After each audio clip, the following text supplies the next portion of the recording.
Hey, I'm Danny. I'm one of the keepers here at the Kiwi House.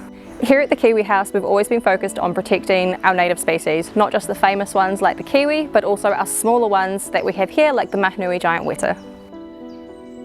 They've been around since the time of dinosaurs, yet now their survival depends on us.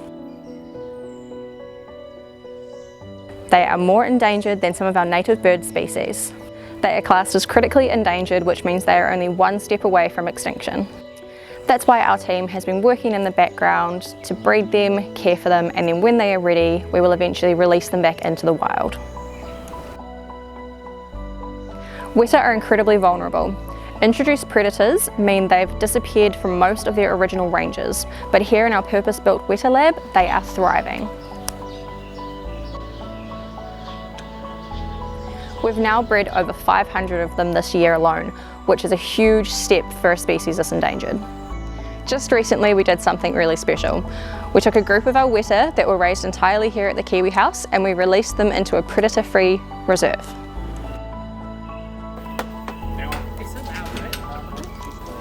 Protecting our native species isn't always fast and easy, but every step forward counts. Efforts like this show that even the smallest creatures can have a big impact on the health and balance of our ecosystems.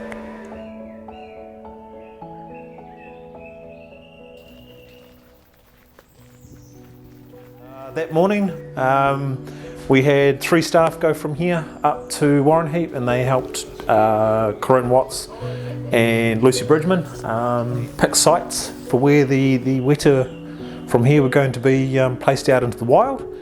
And then while that was happening, 4 of us stayed behind and packed up 54 Weta into bamboo tubes.